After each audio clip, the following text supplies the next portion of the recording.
Well, hello. I am Worth Weller. I'm one of Trine Online's instructor. I've been teaching online for Trine University for almost 2 decades, okay? And I've also taught face-to-face in China and Malaysia. And I love working for this university. And one of the reasons I love working for it is you students, the students here are just terrific. Hard workers.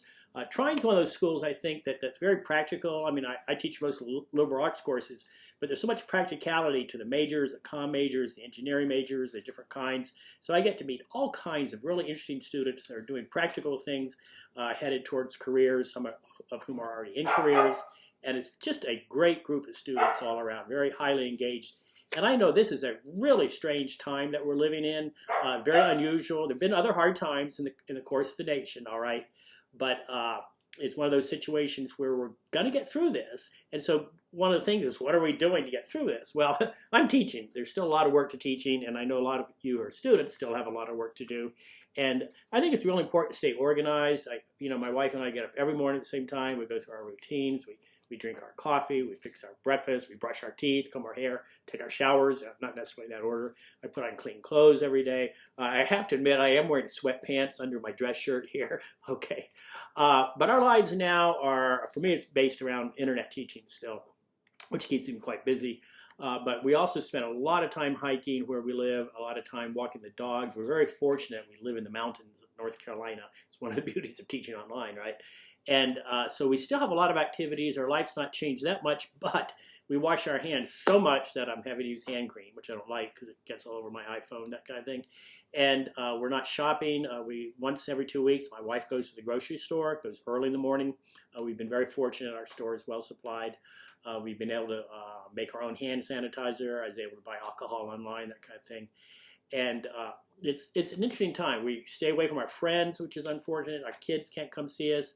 We've canceled trips to Japan, canceled trips to France. We're kind of closing down right now. We want to be careful. We want to be safe. We're practicing good, safe techniques. A lot of hand washing, even when we're out around people. We wear masks when we're out, and we miss our friends a lot. I'm sure you all do too.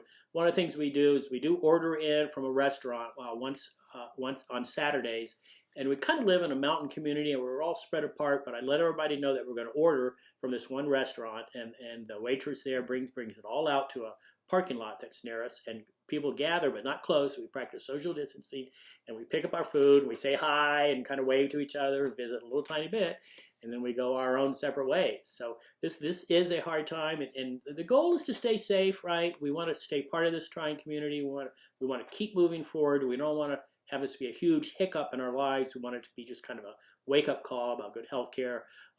My wife and I are not taking advantage of this to go unhealthy. We're actually working harder at being healthy, eating better, more careful meal planning, more careful shopping, cutting out sugar, more hiking, more walking, that kind of thing. And so this is a time where it's important to fill our time productively, I think. I don't want to lecture you here. You can tell I am an instructor, college professor. And then, of course, we do fill what other little blocks of time we have, which, we keep the evenings open. We have Netflix, we have Amazon Prime, and now we've got Disney Plus. And I just want to end with something kind of funny. So, of course, I'm old enough. I remember the very first Star Wars when they first came out, Harrison Ford and those people. They were really terrific stuff, right? And then you had the three that came later, and then you had the three that came before. And I heard about some people say, "Oh, I'm going to watch all 9 of them," right? So we subscribe to Disney Plus. That's where you can get them at a decent price. And I want to say they're really terrible. My gosh, the first 3. I don't know where they're hiding the teleprompters, but they're like reading their lines. I don't get that, right? It's just awful. And I know the middle 3 with Harrison Ford, I think, are really good. And then I can't remember. We haven't seen recently the last 3. I think some of those are better, all right? But it's kind of funny, right? So anyway, good luck. Stay healthy. I've read that Trine's planning on opening in August. I think that's good. They've got a plan, okay? They're going to be careful. We always live in dangerous times anyhow, so it behooves us to be careful. It behooves us to have good spatial awareness, what's around us, all right? And it behooves us to stay clean, right, and have good habits. And I think Trine and the Trine community is the place to be kind of promoting those kinds of habits. So, hey, thanks for your time, and I hope this has been a little bit interesting.